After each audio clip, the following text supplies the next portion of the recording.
Alright, everyone, welcome back to Unknown, Unsolved unseen. Triple U. Woo! First episode of the new year, episode 16. Yeah, hopefully we got some good things coming up for us in 2025. Yep. Sorry, also we sound a bit inorganic at the beginning of this. We were recording the first 3 minutes and OBS crashed on us, so we're at it again. But yeah, so here we are set round 2. So I do want to give an apology, guys, for last week. I forgot to ask Sage on the 1 to 10 scale how many one horn spotlight flying people terrorizers out of 10 did she rate the Van Meter visitors. I gave up. I missed my gimmick that I normally do, and I apologize to the people for that. Like on a scale of it being real? Yeah. 1.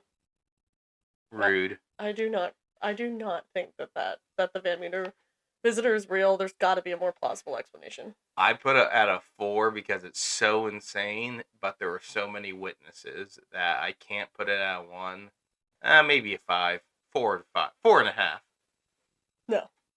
4 regular Van Meter visitors and 1 of the small ones, so I get 4.5 out of 10. Okay. 4.5 big booms out of 10. Oh, God. I'm not going to be... We're not going to devolve into the Costco guys. Yeah, let's not. Okay, so we're going to be leaving Iowa, so where are we going this week? Today we're going to be taking a trip to Northern California. Ooh, second time in California, I believe.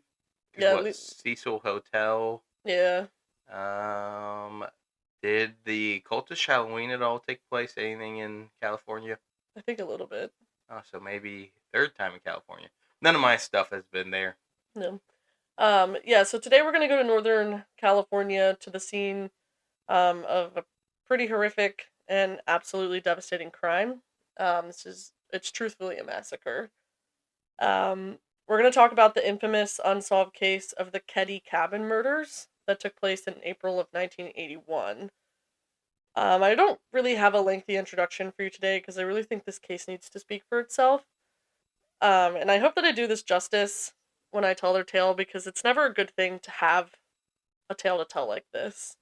But hopefully one day it can be solved and this family can get the justice that they so deserve. Trigger warnings for today, there's a lot of them. So if any of these don't sit right with you, then we'll see you next week. Alright, so domestic violence, there is a lot of murder, obviously, but being via stabbing, strangulation, and really brutal blunt force trauma. There is death of multiple children and a parent. There's themes of kidnapping, suspected rape, and the discovery of human remains. Wow.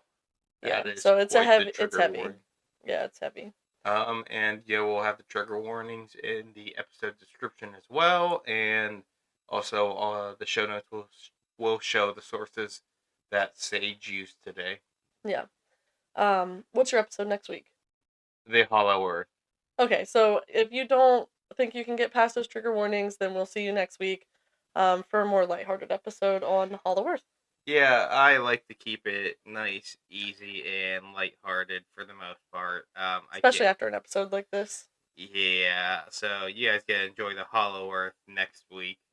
I think that's like the fault in my fascination with true crime is that they usually tend to be heavier. So you do stuff that's less heavy. Yeah, I like stuff like the Van Meter Visitors, Dover Demon, like Champlain Monster, and a few hauntings that aren't as horrific. I mean, the Beaumont Children was bit out there for me, but I'll come back to true crime here and there. Just nothing, not too much compared to you. Yeah. So, first, a little bit of background. So, in July of 1979, 36-year-old Glenn Susan Sharp, or Sue, as she's known by her friends, and how I'll refer to her throughout the rest of this, moved her family from their Connecticut home to Northern California, where Sue's brother Don lived. So, they moved from one side of the country to quite literally the other side of the country. And the reason being is it's reported that she left her husband and moved with her children due to alleged domestic violence. and the abuse that the family was subjected to and witnessed to by her ex-husband, James Sharp. So, like, she got as far away from him as she pretty much could And how many do. kids did she have again? She has, I believe, 5. Damn, that is a lot. Yeah. Yep. So, she and her 5 children moved into a trailer for about a year once they got to California, but ultimately this was too small for the family of 6. And so, after looking for a new place, Sue was able to find a cabin in the Keddie Resort. This is a small community that's based in rural Sierra Nevada, located next to Keddie Y, which is a railroad junction on the Union Pacific Railroad in Plumas, California. So she ends up going into Nevada. Wait, is this a vacation? It's like a no, it's a living cabin resort. Okay.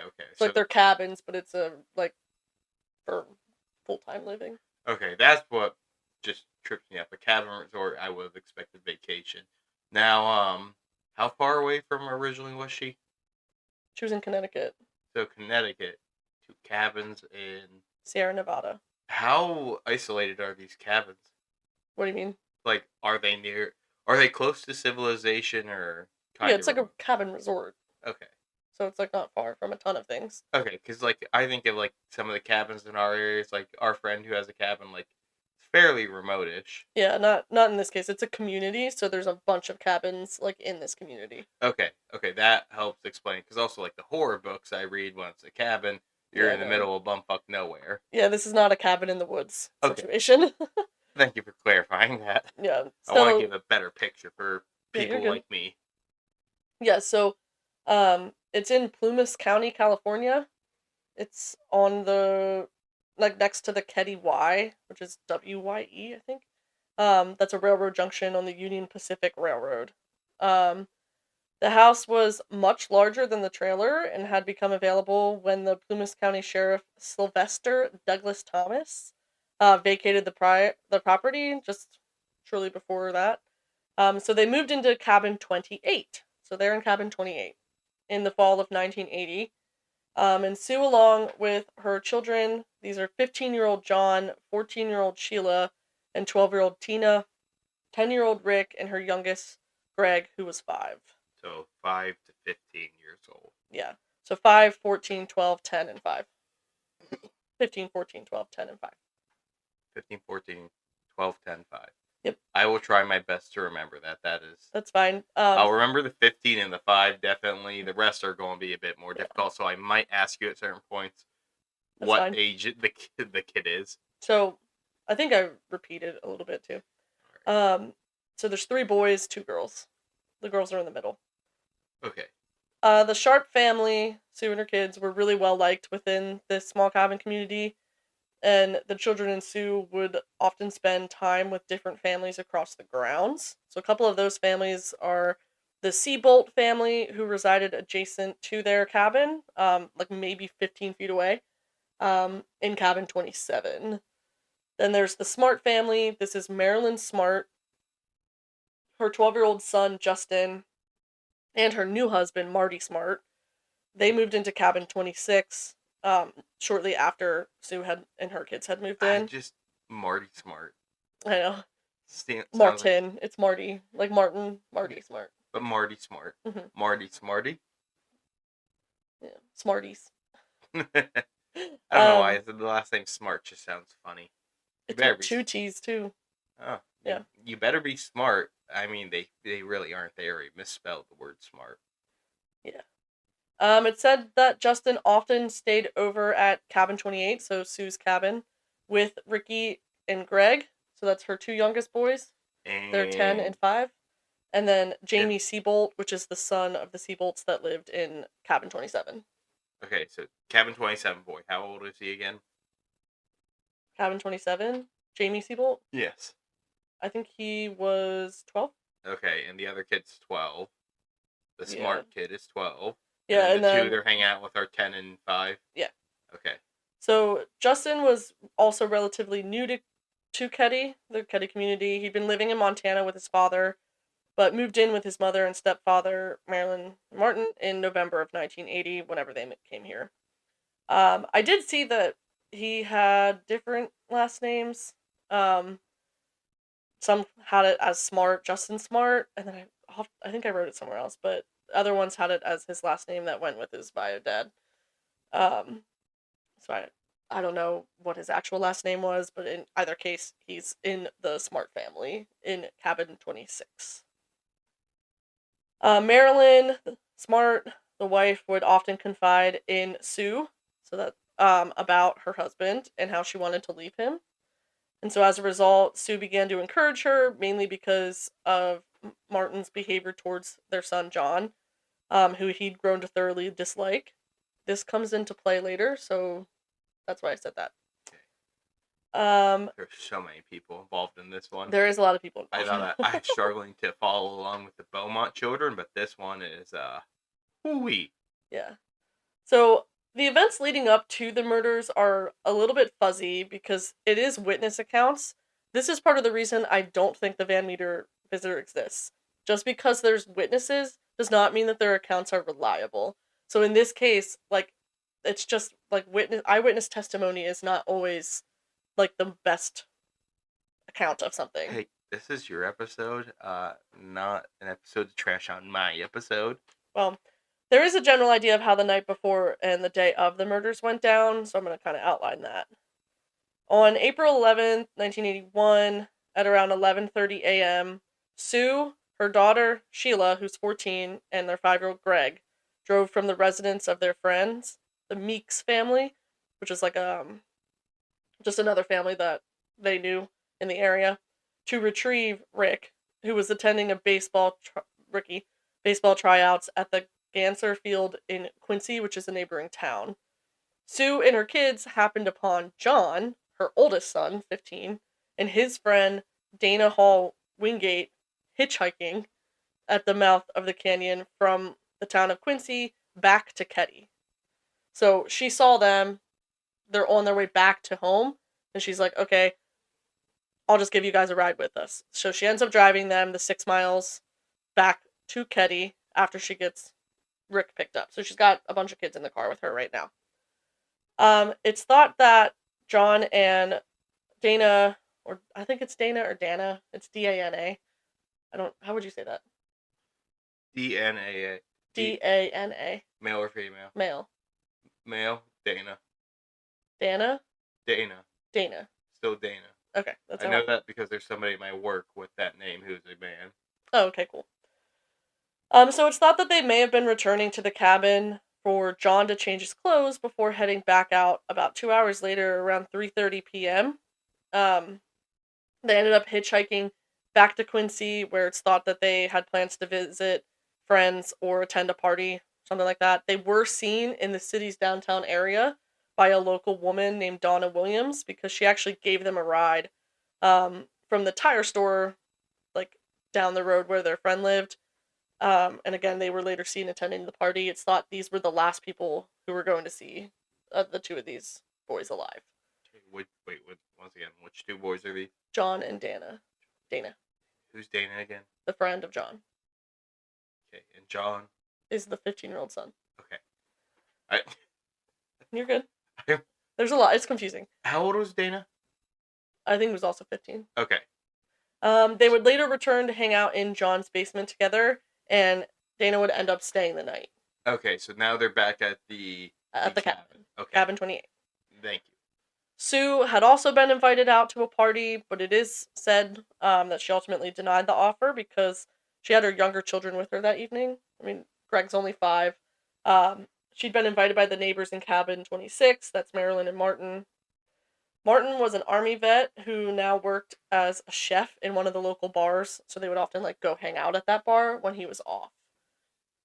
He also had an Army friend over for that weekend named Severin John Bubiday, or Bo, as he liked to go by. These are important people to remember. Okay. Wait, say it. Who is he again? Which one? Bubiday. Severin John Bubiday or Bo. That is Martin Smart's friend. Okay. How old is he? I don't know. He's an adult, though. Oh, sorry. I thought Martin Smart was the kid for a moment. No. Okay. Just sorry, sorry for the millionth time. I am trying to remember who's who, and I thought Marty Smart was the kid, No. and that's why I was getting confused. No. Martin is an Army vet with Okay. Bo. They were together in the Army. Okay, so they're both adults. Yes. Not kids. So Martin, Marilyn, and Bo. Martin, Marilyn, and Bo. So that is Martin and Marilyn are married. Okay. Bo is their friend. Okay, and they're at and their... he's staying with him. Okay, so they're all at their cabin. Yes, and they decide to go to the bar that Martin worked at to get drinks. Okay. And they invite Sue along. But Sue does not go. Sue does not go. Okay. She had the young boys in the house, and she decided against it. She wanted to stay home with them. All right. She remained at home with Rick, Greg, and Justin Smart. Justin Eason, that's the other name. Eason or Smart, I saw both, but those are her two sons, 10-year-old Rick, 5-year-old Greg, and their 12-year-old friend who lives in, that's Martin and Marilyn's son, Justin. Okay, what about John and Dana? Are they They're there? in the basement. Okay, so there's 6 people there right now. Yes. Okay.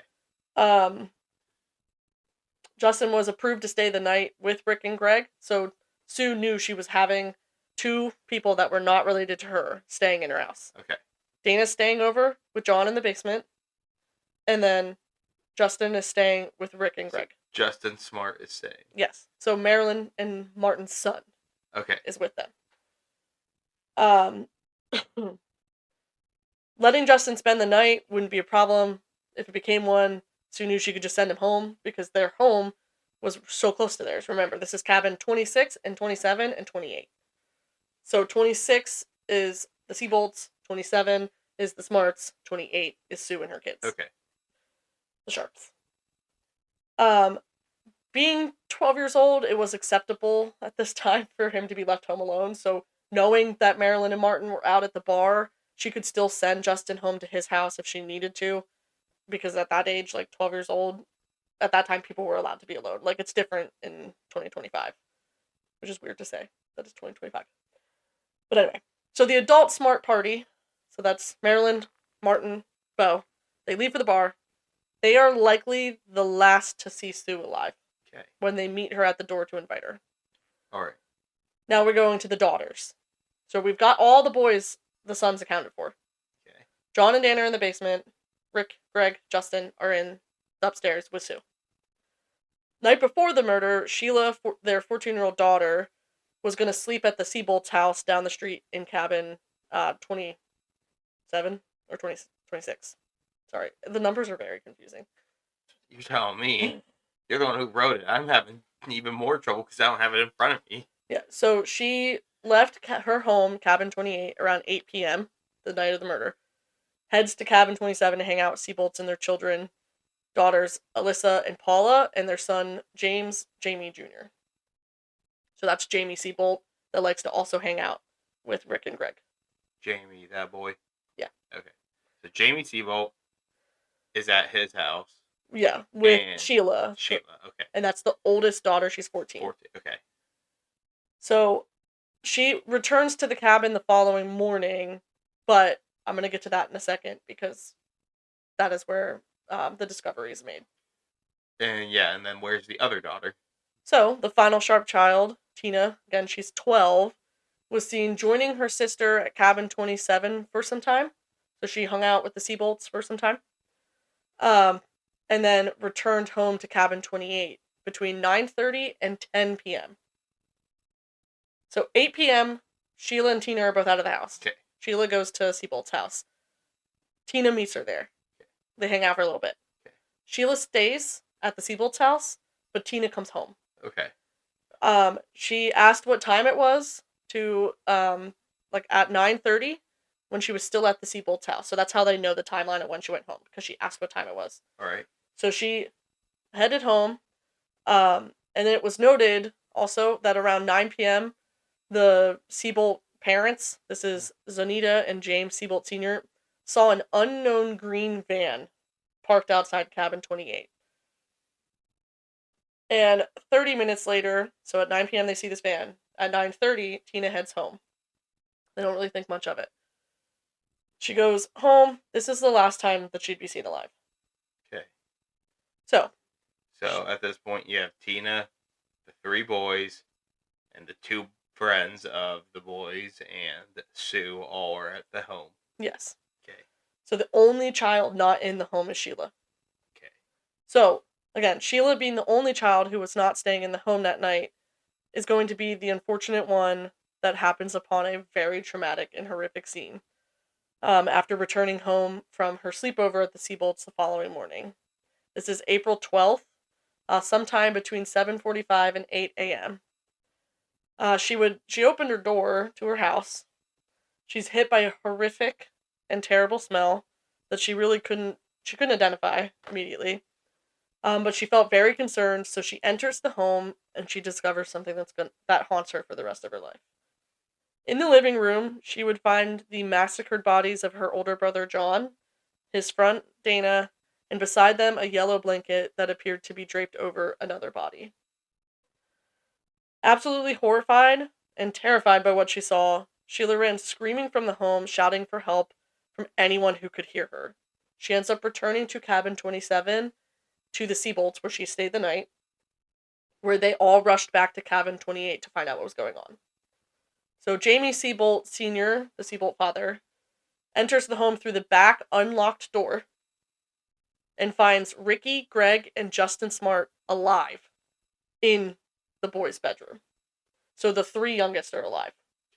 So Justin Smart, Marty and Marilyn's son, is alive. Okay. And Ricky and Greg are too. Okay. John is not. Dana is not. And Sue is not. Okay. They were physically unharmed, but it would be some time until their mental statuses could be assessed. No one has any idea. It's found out later that they may have witnessed stuff or they may not have. They really don't know. And it's hard because they're kids. They're 12, 10, and 5. Jamie Siebel ends up removing the young children from the home through a bedroom window and then waits patiently for the police to arrive. He did not go back out the unlocked door because I believe he didn't want to disturb things even more than he already had by entering through that door. So they call the police about an hour after the discovery is made. So an hour has passed that Sheila's just found her family. When the police arrive on scene, they would find all three victims in the living room, again, where they were left. And what they would uncover was vicious and devastating. This truly is a violent crime. So if you've made it this far, but you don't think you can go on, it's fine. We'll see you next week. It's about to get pretty gruesome. So all three victims had been bound in medical tape and electric cords that had been removed from appliances within the home or extension cords. So it's believed that there had not been any medical tape in the home, per Sheila's recollection. So it's thought that the murderers brought the medical tape with them, but took the cords from the home. So, is medical tape something back then you could easily get? I think you could easily get it at any time. Okay. It's essentially you can find it in first aid. Okay, that's why I just make sure that's the type of medical tape we're talking about. Yeah. So John was lying on his back on the floor with blood caked around his neck and face. He had severe blunt force trauma to his skull with what would later be determined to likely be a claw hammer. And then his throat was slit by a kitchen knife that was found at the scene. Next to John was his friend Dana, who was lying face down and also appeared to have significant blunt force trauma to the back of his skull. His head was partially on a couch cushion that was on the floor, and it was soaked completely through with blood.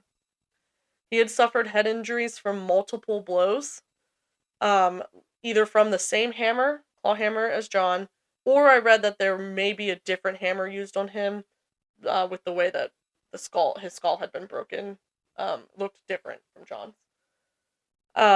And then that didn't kill him. Oh.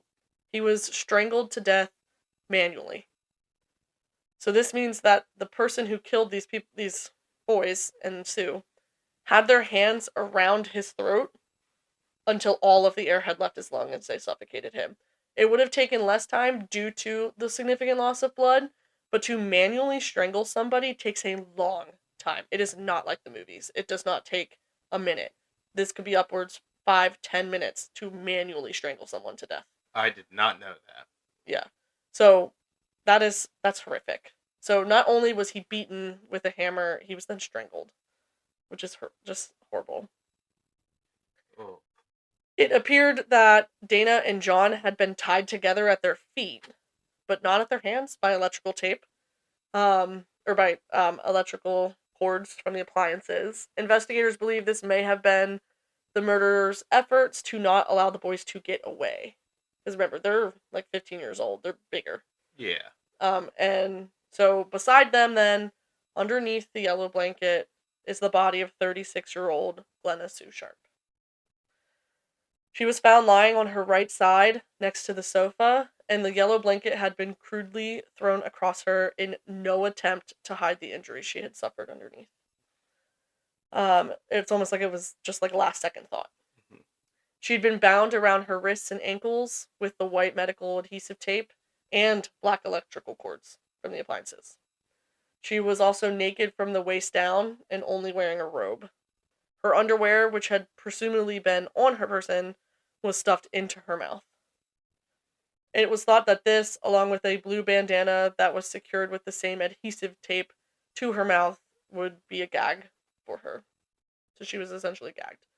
I also read that she had a ball of tape in her mouth as well. I'm assuming what they mean is the tape that was used to keep the bandana and the underwear in her mouth. Okay. So that's like a lot to have Yeah. in your jaw. That's so messed up. Yeah. The underwear and ball of tape were also held in place with an extension cord that led from her face to her legs and ankles. So that's all taped into her mouth, and then she's got a cord wrapped around her too. Oh, God.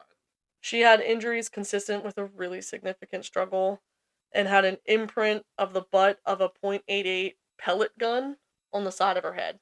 So we've got severe blunt force trauma with hammers, stabbings via knives, slitting their throat, and then also the butt of a pellet gun. And then gagging. Okay, so that means this person came in with a pellet gun. Something not as lethal as a regular gun, but probably was able to use that to... Yeah, not as loud. Yeah, If shot. I didn't even think that. But probably something that, if you show it, you might not understand at first. That's not an actual, like... Yeah, they look a firearm. lot like regular firearms. Yep, so they probably...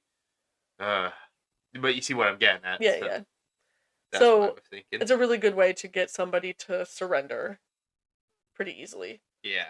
This weapon must have been removed by the perpetrators because they couldn't find it anywhere. But it was... Oh, sorry, I was going to say... And I'm assuming, unlike a regular firearm, they're not serial numbered. Not that I know of. I mean, I'm not sure, though. Yeah, okay. That's what I'm just curious on. So it's also, the weapon's not there. Yeah, I mean, they're not registered. It's a harder one to... Like, you don't register. Yeah, it's a harder one to track. Yeah, so it was later determined, though, to be a Daisy Powerline 880 BB pellet gun because investigators ended up finding pieces of the barrel at the crime scene, along with a pellet that had been fired. Okay. So they found the shell. So they knew it was what gun it was from those things. How to track that to other people, I have no idea. So like her son, John, Sue's throat had been cut, and she had multiple stab wounds to her chest. It also appears that both she and John had been beaten with the same hammer before she was stabbed to death. Both suffered multiple stab wounds to the chest and neck, and it was the stabbings that would ultimately kill them, not the blunt force trauma. So again, whoever these murderers are... made them suffer. Yeah, beat each one of them, like with significant blunt force trauma.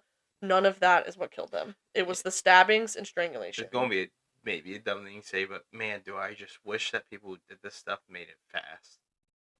I know, it's like so sad to think about how much suffering that these happened. And that's the hard part about and that's why true I don't crime. do many of these episodes. Yeah, and that's the hard part about true crime is like just it invokes a lot of sad feelings. So yeah. Everybody take care of yourself after this episode. Frank and I are gonna go watch some hockey after this, and that's gonna be helps cheer us up. So. Ooh, let's go Bears. So a few other notable things that were seen in the home, and one noticeably absent thing, noticeably absent person. Tina. So other things, a bloodied hammer and 2 knives were found at the scene. These are presumed to be the murder weapons. One of the knives had been used with such force that it had bent the handle in half. Jeez. The lights in the cabin had been turned off, all of the drapes had been closed and the telephone lines had been intentionally left off the receivers. So, also with these, did they know if the knives and hammers were from the cabin or were they externally brought in? With the knives, I believe they're from the kitchen. As for the hammer, I think that was brought in. Okay. That does come up a little bit later. Um, as you can imagine, with the brutality and severity of the situation, there was also blood everywhere.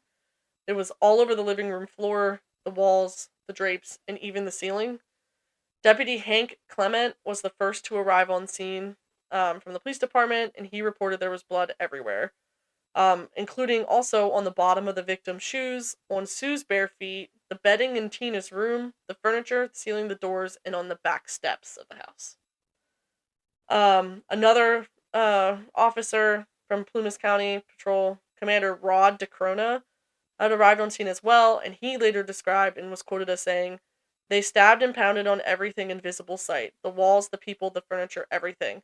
There was blood sprayed absolutely everywhere. You knew right away we were involved with a psychopath." So, have they still not found Tina, though? Not at this time, no. Okay. At this time, they don't even know she's missing. Oh, okay, that's not good. Yeah. So it was thought by investigators that the killers acted in a frenzy, and that was why there was no cleanup inside the home. There were also theories the victims had been moved and rearranged from the positions in which they were murdered. That just had to do with the way the blood splatter was. Several days after the murders, the victims' bodies were autopsied by the Sacramento County coroner, and it was determined that they had all died as a result of the stabbings and strangulation, as well as the blunt force trauma to the heads. So, the blunt force trauma to the head weakened them, obviously, and then the stabbings and the strangulation were the final blows. Again, Dana Wingate, he was the one that was strangled. And the missing person, that's 12-year-old Tina. So, scattered blood around the house, and was scattered around the house, and it led to Tina's bedroom, and there were pools of blood and more splatters, like, on the way there. Her bed was also covered in drops of blood, indicating that it's likely something occurred in her room. However, she was nowhere to be found in or around the home. So, and what's really interesting is that Justin Smart, or Justin Eason, the neighbor who was with Rick and Greg, was telling investigators for a while that, like, Tina wasn't there. No one paid attention. Okay. Until they finally realized it later when Sheila also was like, "Hey, my sister's missing."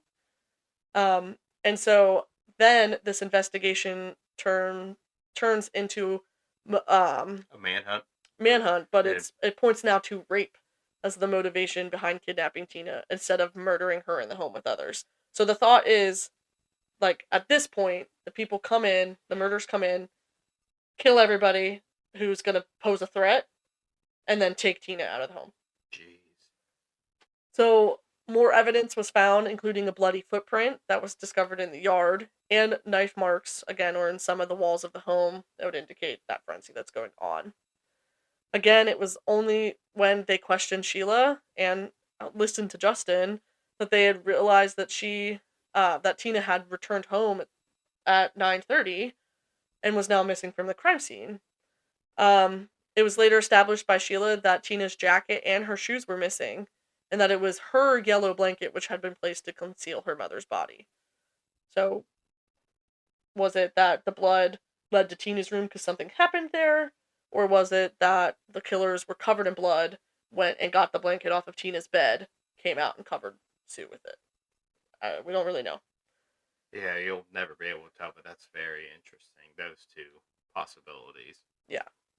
So it would not be for another 3 years or so that her body would be found. 3 years. 3 years. And some questions get answered, but even more questions surface. And so I will get to that in a little bit. That's part of the investigation. Okay. So now for the investigation, which arguably was fucking terrible by the local police department. They did quite literally everything wrong that you would expect. That's good to know. Yeah. So at 8:05 at the Keddie Resort, co-owner Jan Albin, he resides in cabin 25, which is not far from 28. This is the landlord cabin, contacts the sheriff's office and reports a possible homicide.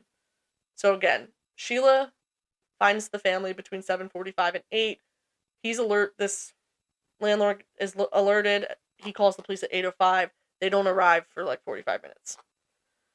The investigation into the murders was initially handled by the Plumas County Sheriff's Office, but from the start, it was riddled with errors and oversights. To begin with, the crime scene was never properly secured. Jamie Seabolt later reports that he briefly entered the home through the back door to see if anyone was still alive, which as we know, would contaminate evidence in the process. Yep. Even more astounding was the amount of time it took for police to realize that Tina Sharp was missing.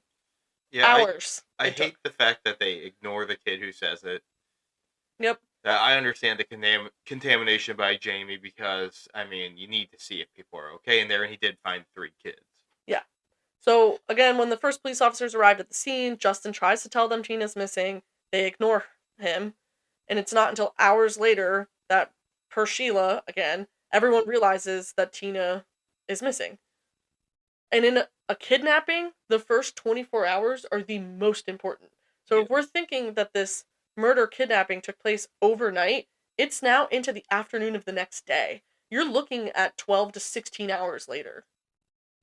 Yeah, and they are with the assumption that the crime scene is contained to this area, when in reality it is on the move. Yeah. With one of the victims still. Yeah. So a wild manhunt ensues where law enforcement and volunteers scoured the neighborhood. And as I mentioned earlier with what happened to her mother, and now that Tina herself was missing, the investigators feared the motive behind the killings and kidnapping was sexual. Again, Sue had only a robe on and had her underwear removed. It's possible there was sexual assault, but it's unknown. I did not read anything about whether that was found in an autopsy of her, or anything to confirm whether or not she had been assaulted. Okay. It is possible that the people who had done this had taken Tina to keep her alive and abuse her even longer, though. That's the fear. But I don't really know. So this fear, though, fueled the search for Tina and only spurred on the investigation. But right in the forefront of everyone's mind was the simple question: why? And how the hell had no one heard anything that was going on with how violent these murders were? These cabins are 15 feet apart from each other. How did no one hear what was going on inside this home? And the Seabolts, who were home with Sheila there, is that 27 or 26? 27. Okay, so that one's right next door. Mm-hmm. 15 feet apart. Mm-hmm. What the? Yeah. So Sheila and the Seabolt family reported hearing no commotion and no unusual noises emanating from cabin 28 during the night, and nothing out of the ordinary except for that presence of the green van that they said was parked outside around 9 p.m. There was a couple in cabin 16, so that is 12 cabins away. I don't really know how the setup of the map is, so I don't actually know if this is like super far away or if it was like a loop. Okay. Or like whatever, but I did look up just to see the cabin while you were talking about this to see what it looked like. Yeah, this couple was awakened around 1:15 by what sounded like muffled screaming. The sound was so disturbing that the couple got up and looked around, but when they were unable to determine where the screams were coming from, they went back to bed. So my thought is muffled screaming is if this is Tina and she's being dragged away, that might make more sense why they're in cabin 16 and hearing something, rather than hearing what's going on in the home. Okay. Do you know what it's called when something happens but you don't do anything else? Bystander effect. Yeah, do you know where that comes from? Yeah, I know about that one person who was lying out screaming for help and nobody came and helped her. Yeah, Kitty Genovese. Yeah. Now, this is me playing a little devil's advocate here, okay? Mm-hmm. One thing that sucks about when you're in the woods and you hear a scream like that, there are 2 things that can make similar noises. What? If I'm not mistaken, I think a fox can. And have you ever heard a mountain lion? Mm-mm. A mountain lion will make a noise that sounds like a woman screaming. Oh, wow. Which is, okay. I actually talked about this at work with some people because some people have heard it.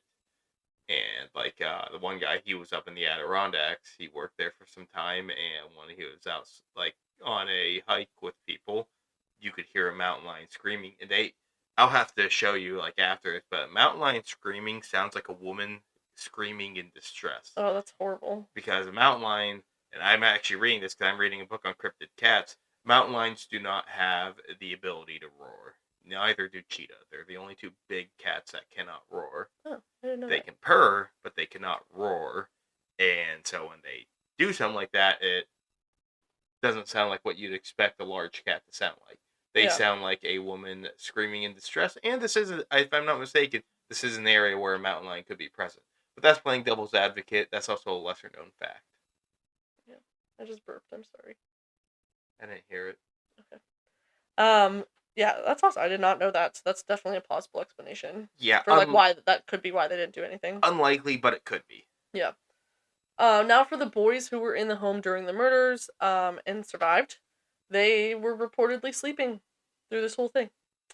So whilst they had very few leads, police decided to question the three young boys. Justin, being the oldest, he's 12. He offered pretty conflicting stories, though, of what happened in the evening.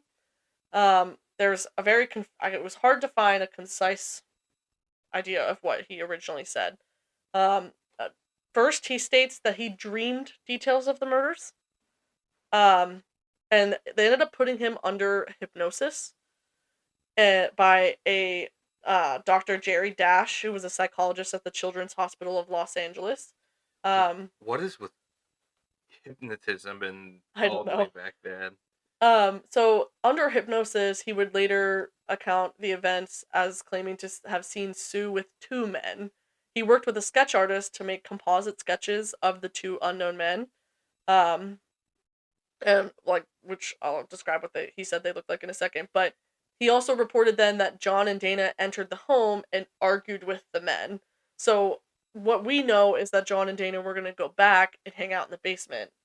But according to Justin's testimony, John and Dana enter the home when the people are already there, and they like fight with each other. Like John and Dana try to protect the family. Tina was then allegedly taken out of the cabin's back door by one of the men. These sketches were produced by Harlan Embry, who is a man with no artistic ability and no training in forensic sketching. So that's another thing that this police department done fucked up. Oh my goodness! So they put somebody. Uh-huh. It was never explained why. And with access to the Justice Department and the Federal Bureau of Investigation's top forensic artists, law enforcement chose to use an amateur who sometimes volunteered to help local police. So, what I forgot to mention earlier is Tina's missing. So like, It becomes, yeah, sure, like when people draw bats, yeah. these are actual. You can look up the sketches online. Okay, But I'm gonna look it up, but continue talking. what I forgot to mention earlier is Tina. They think Tina's kidnapped, so this becomes the FBI jurisdiction. Okay. So they have access to all of that, and yet they still don't use it. They let some random man come in and do these sketches. So in press releases accompanying the sketches, the suspects were described as in their late 20s to early 30s. We're talking about these sketches, right? Yes, isn't that terrible? One stood between 5 feet 11 inches, that's 1.8 meters, to 6 feet 2 inches, 1.88 meters, with dark blonde hair, and the other was 5'6" to 5'10", with black greased hair. I mean, that isn't too bad of sketches. I've seen significantly worse. Yeah, both wore gold frame sunglasses in the house. Additionally, Justin reported having during this dream that one of the men was carrying a hammer and sorry, I confused myself. He also reported that in this dream they were actually on a boat. And he says that one of the men was holding a hammer and he throws John overboard and then Dana. Then described a body lying on the bow of the boat covered in a sheet. When he looked under it, he saw Sue Sharp and that she had a knife wound in her chest. He attempts to patch the wound with a cloth, but eventually throws it in the water.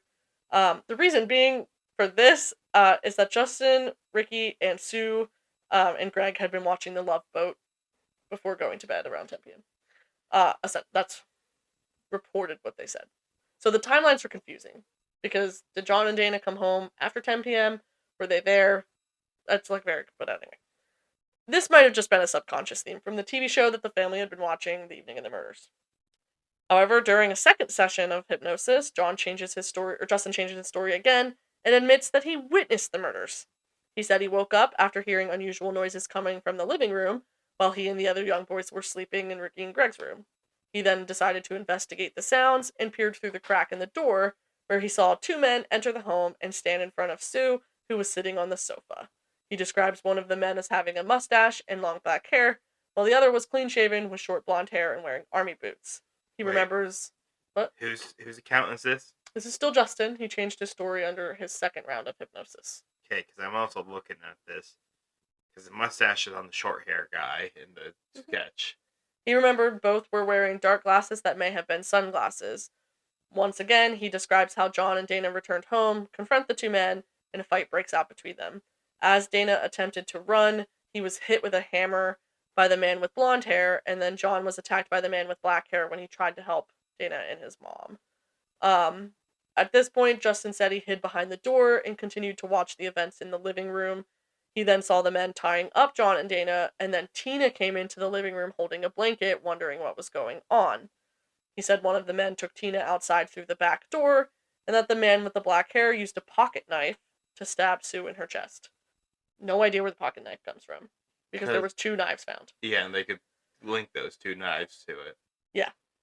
So the man who took Tina then returned, removing a hunting knife that someone had stuck in one of the walls, picked up the blanket, and left again. Some of the details of Justin's hypnosis session matched with what was known about the murders, like the boys being tethered together, the medical tape. But he would have known about that, right? At this point, or only if he witnessed it. But so he didn't know about the crime scene, like what people came upon. No, this is like some of it matched in, which makes investigators think he did see part of the crime scene. Okay, I'm just making sure because, like, obviously the Seabolts came in along with Sheila and saw what was there. They saw the medical tape. They saw the cords. It's about, did that information that they saw get to Justin in time? I mean, that I don't know, but he was already out of the house by that point. Okay. But, I mean, we don't know. He could have seen it overnight. Okay. So the boys were tethered together with medical tape around their ankles, preventing them from running away, and Sue had been stabbed in the chest with a knife. So those things match this hypnosis session. It is plausible that his description of how Tina was removed from the home could be accurate, because that back door had been left unlocked when Jamie Seabolt arrived to locate the boys after Sheila came screaming to get him. Okay. However, I'm not sure how much I believe this, because one, hypnosis? How reliable is hypnosis? I don't know. I know that comes up a lot in alien things, and one doctor that I think shows them like 3 different things is Dr. Sprinkles. Which is when people talk about hypnosis, I think about Dr. Sprinkles' hypnosis. Yeah. 2, this is a young kid who's clearly traumatized. Again, eyewitness testimonies are incredibly unreliable. Also, 3, there were blood splatters and blood drips leading to Tina's bedroom. So that would indicate to me that the killer or killers went into her room to get her, not her coming into the living room. Okay. It also seems impossible that the screams woke the neighbors in cabin 16, but did not disturb the boys that were in the same house where the screams originated. Yeah. Also perplexing is why the killers chose not to harm the boys when any one of them could have been pretending to be asleep and later identified them. Yep. Other residents recalled seeing a brown-colored Datsun parked outside, which I guess is a type of car, but it was gone by the early morning hours. Is it possible that the Seabolts actually saw a brown car instead of a green one? I don't know. Is this 2 different cars that we're seeing? I don't know. Do both killers each have their own car? Because it is suspected there's more than one. Okay. Is it possible the darkness changes the way the light reflected off the car, and that's what made it look brown versus green? I don't really know. There was no description that the Seabolts gave that I could find of what size car they thought it was. It just said it was like a van, I think. Okay. But I don't know what a Datsun is, whether that's a van or not. Let me take a look. A Datsun, so like Datsun, right? Yeah. No, that is a car. Okay, so then I don't know. I don't think there's such thing as Datsun van. I'm just going to look up Datsun van. They did make some vans. So maybe it could be. But, conflicting stuff. So. Yeah, it's like if I said I saw a Chevy outside. A what? Yeah, or a Honda. 2007 Honda Accord. That's just the car people use in memes. Okay. Alright, so immediately, the two lead suspects in this murder were the Sharp's neighbors, Martin Smart, and his house guest, John Beau Budabe, or something like that. However you say his last name. Okay. So it turns out that Beau is an ex-convict who was known to have connections to organized crime in the area. Oh? So do with that information what you will. Both men had been seen in suits and ties behaving oddly in the bar the night before. By oddly, I don't know a whole lot about how they were behaving. There is one source that goes into a lot of detail about what may have went down, but it seemed a little bit too fishy for me, so I didn't pull a bunch of information from it. Okay. When Marilyn, Martin's wife, was questioned, she reported she'd been asleep during the time of the murders. Her husband, Martin, had been home that night, but did leave to go drinking at a local bar with a friend, and they both returned during the early morning hours. Again, this friend had been staying with them temporarily. This is Beau. Again, Marty Smart works as a chef at the backdoor bar. It was his evening off, so that's why they went to his bar for drinks. I thought this was an interesting tidbit. So he met Beau by because they had both fought during the Vietnam War, and Martin had suffered from PTSD, and he sought treatment for the condition at the VA hospital, and that's where he met Beau. But they'd only met just a few weeks before Martin invited Beau to stay with them at Cabin 26 for that temporary visit. So they hadn't known each other that long. So interesting. So I don't know if Martin knew. I don't know if Martin knew that Beau had a criminal history or not. I don't know. You don't really introduce yourself to like, hi there, Sage. My name's Frank. I have extensive criminal record. Yeah. During his interview on April 13th, so this is the day after the murder. So the murder's April 12th. I thought it was April. Okay. April 11th was the night of. April 12th okay. is when they were discovered. 12th was the discovery. Yeah. 13th is okay. Yeah, so Martin described the events of what he and Beau did on that night, April 11th, into April 12th. He said that he, Beau, and Marilyn decided to go out for drinks at the backdoor bar. They stopped and asked Sue if she wanted to join them. After she told them no, they went onto the bar and ordered drinks. Marty had complained to the bartender about how loud the music was. He then said that the three of them returned to the cabin because he was sick of the music, and this is where Marilyn watched TV, and then she went to bed. Marty said that he was still angry about the music, and so he called the bar to complain about it. Again, which is interesting to me because he works there. So, like, why complain about the music at the place you work, but whatever. Then he and Beau went back there for more drinks and to confront the people about the loud music. So they return home with Marilyn. She goes to bed. Martin and Beau go back to the bar. Beau, this is another thing that the police fucked up. Beau was not considered a person of interest and left Keddie 2 days after the murders, after when Martin was first questioned. Oh, interesting. Like, what the fuck? They had, like, the DOJ investigators managed to locate him. They questioned him on May 4th about his whereabouts on April 11th, so just a few weeks later. But ultimately, they ended up letting him go. Like, he had there was no, like, concrete way to say he was or was not involved. Very annoying. Interestingly enough, this is when you asked about the hammers. Yeah. Martin Smart later told the police that he had a hammer that matched the one discovered at the crime scene, and that his hammer had gone, quote, missing shortly before the murders. Later that year, a knife was recovered in a trash can outside the Keddie General Store, which authorities also believed this may have been linked to the crime. So that's 3 knives then. Wow. Finding the behavior of Martin suspicious, investigators tried to get Beau, Marilyn, and Martin back to the station for more interviews. Bo was not located at that time, but Marilyn was, so she provided more information to the investigators. She told police that she and Martin had separated only days after the murders because he was violent and abusive, and Oh, he had a vicious temper. okay, that's a development. It is a development.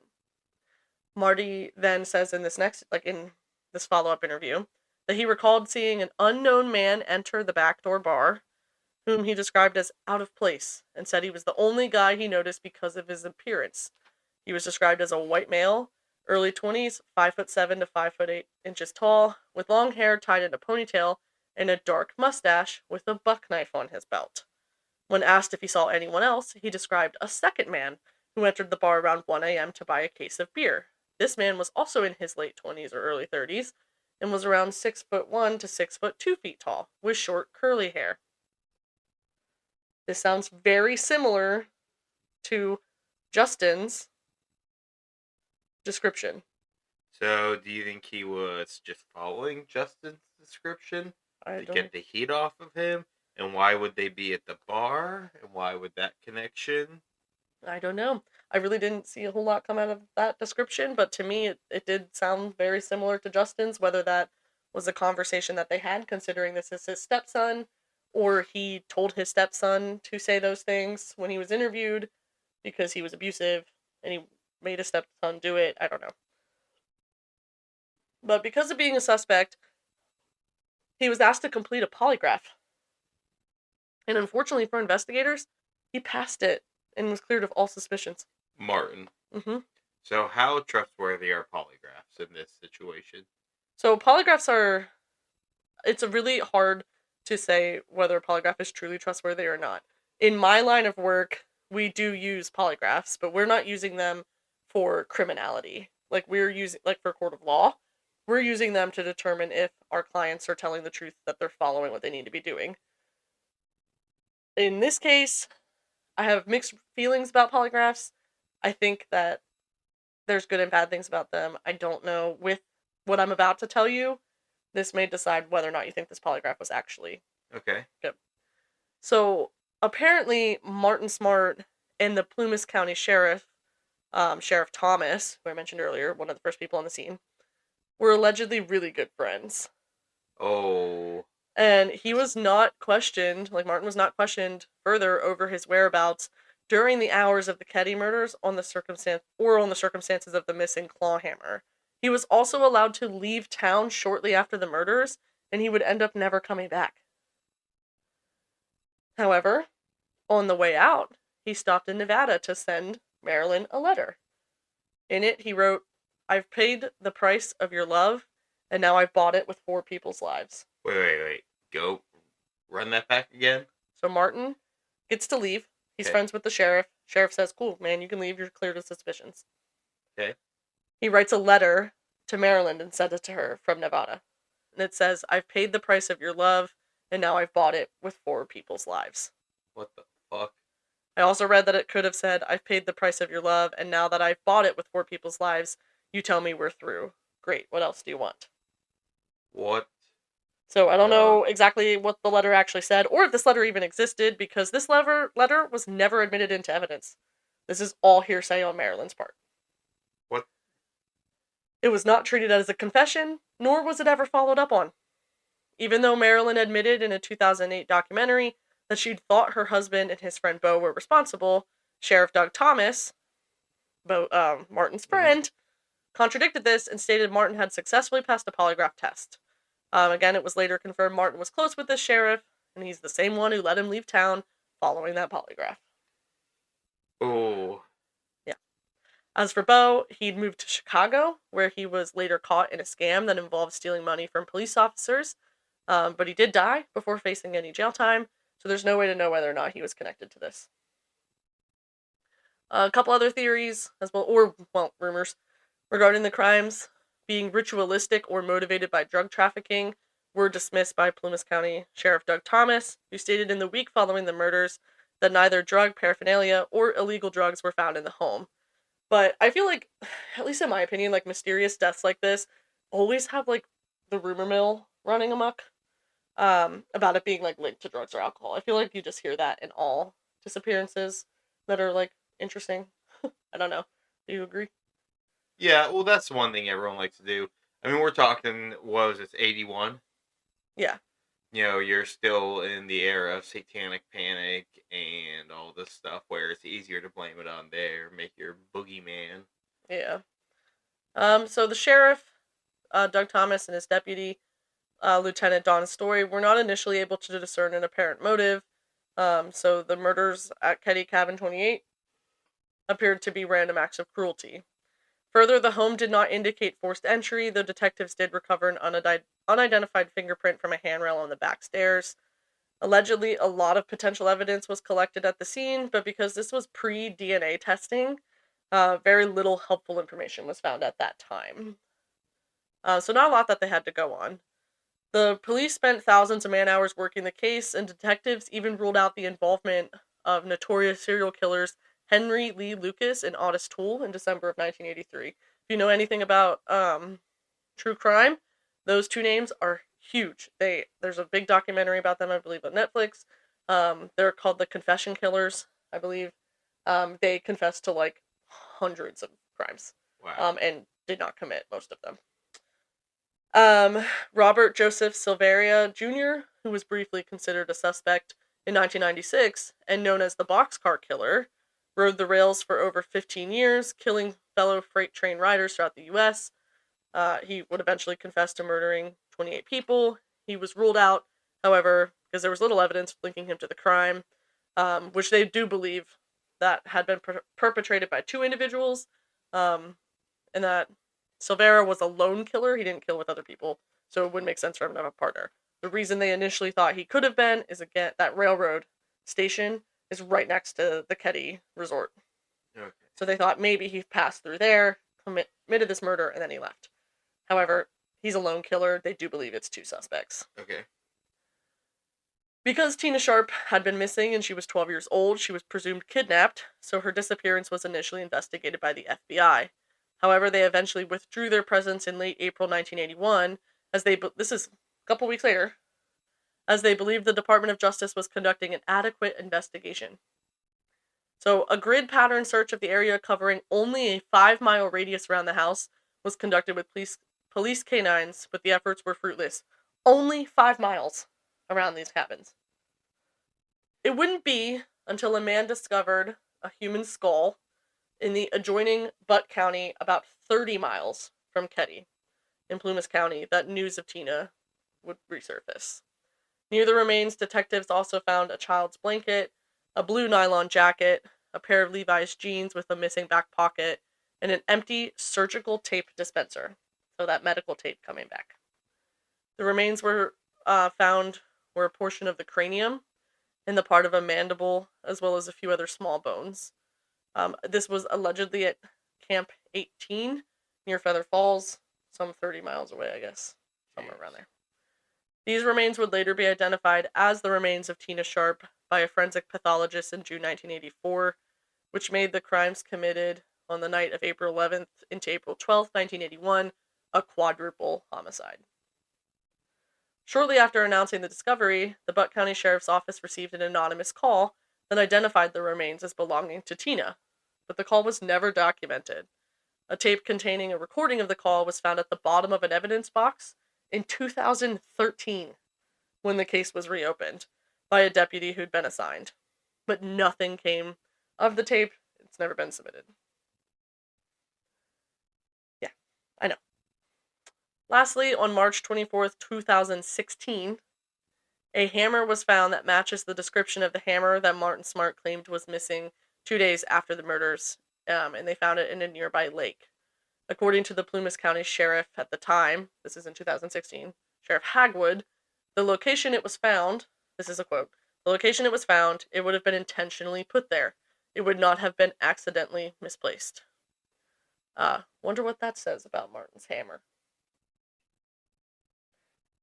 It does Uh, stink that it was in the water for so long, though, because that yeah. would have gotten rid of any evidence. Now, is there any other evidence linking Martin? Mm-mm.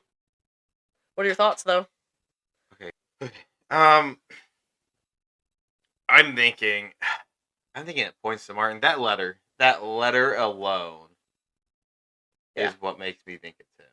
Yeah, it just I sucks because it was never admitted into evidence, so who knows if it's actually real yeah, or if it's bias on Marilyn's part. and also, I mean, with that, I hate when people have close connections with the police and they judge them on character. Because, Yeah, like, just because either you're close to law enforcement or even if you are law enforcement doesn't mean you're infallible. I mean, the Golden State Killer, he was a cop. mm-hmm. I think, you can't just take that. You can't, that's a conflict of interest in an investigation. Absolutely.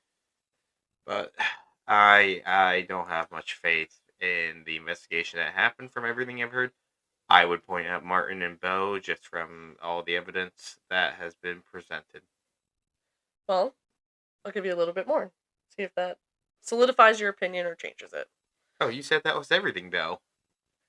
Nope, You lied. I lied. So in 2000, Martin Smart died, and not long after Damn. his death, an anonymous therapist told the Plumas County Sheriff's Office that Martin Smart had confessed to him that he had killed Sue Sharp because she was trying to convince Marilyn to leave him. Smart never mentioned who killed John, Dana, or Tina, and he allegedly also told the therapist that it was easy to beat the polygraph, that he and Plumas County Sheriff Doug Thomas, who was sheriff at the time, were friends. One time he had even let Thomas move in with him when he needed a place to stay. So they're close. The counselor also told detectives that Martin had confessed to killing Tina Sharp as well, after allegedly saying he didn't say anything about killing Tina. Now the therapist is saying that he says, quote, "I killed the woman and her daughter, but I didn't have anything to do with the boys." He allegedly also told the counselor that Tina was killed to prevent her from identifying him, as she had witnessed the whole thing. When the DOJ was alerted to this confession, they dismissed it as hearsay. What? Could Yep. they confirm that the therapist was somebody who definitely did see Martin? Not that I saw. That the DOJ didn't take this seriously and said it was hearsay and didn't put any effort into investigating. What the hell? Yeah. Um, this next theory, I don't know that I agree with it. It does involve Martin. Um, Apparently it's the most widely accepted theory. I don't know. But it involves a love triangle between Martin, Marilyn, and Sue. I guess that makes sense if you look at what we know, but Yeah. it is believed that Martin and Sue were having an affair, and Sue was supposedly counseling Marilyn to leave her husband, who she had said was abusive to her. When Martin discovered this, he enlisted Bo, his friend, and known mom enforcer who'd lived with the Smarts a mere 10 days before the Keddie murders, to take Sue out of the picture. This would account for Marilyn leaving her husband the day of the murder discovery, as she was leaving him that day, and that would offer the strongest motive for the murders occurring that day. It would also explain why the smart boy and the other sharp boys in the adjoining room were spared. Additionally, it gives context to Martin's handwritten note that Marilyn gave to the Plumas County Sheriff's Department. But again, they never admitted it into evidence, so who knows if it's actually real. I also have no idea how this impacts John and Dana. I don't know if it's they fought back. That was the only reason. I don't know. They might have came in during, like, whenever it was happening. Yeah. Some investigators who picked up the case when it reopened in 2013 tie the slayings into an even larger plot than the love triangle. To Gamberg, who was one of the new investigators, it was clear that the DOJ and the sheriff's department run by Thomas covered it up. He says, quote, covered it up is the way that it sounds. He alleges that Bo and Martin fit into a larger drug smuggling scheme that actually involved the federal government. So I guess Martin was apparently a known drug dealer, also, on top of all the many things that he was. And Bo was connected to Chicago crime syndicates with financial interests in drug distribution. So this might explain why the Sacramento DOJ sent two allegedly corrupt organized crime special agents instead of agents from the homicide department. So I didn't mention that in the investigation, but the DOJ sent two crime special agents, not homicide special agents, to the scene when the FBI and the DOJ began investigating. That's suspicious. Yeah. It also provides an explanation as to why the two lead suspects were seemingly given a free pass and told to leave town by Sheriff Thomas. Furthermore, it suggests an answer as to why this case was handled so sloppily, and why it remains unsolved and it's seemingly not a priority to the Sacramento DOJ. Although both Martin Smart and Beau Boudebe are now deceased, new DNA evidence has pointed investigators to other suspects who may have had a hand in the murders and who are still alive. So those two are dead, and they have DNA evidence linking to people who are still alive. They just have not announced who those people are. Okay. When will they announce, or that I don't know. When was it found? In 2018. Wow, that is Yeah. a while ago, and they haven't said anything. So that new sheriff, or the new investigator Hagwood from earlier, he reopened the case in 2013, is quoted as saying, "We're convinced that there are a handful of people that fit the roles who are still alive." And in April 2018, he stated that DNA evidence recovered from a piece of tape at the crime scene matched that of a known living suspect, but did not say who. A couple other interesting things about this before I wrap up. The house in which the murders occurred was demolished in 2004. So, like 30 or 23 years after the murders occurred. Are you fact checking me? I'm seeing if there's any update on the 2018 thing. How is there no update from 2018?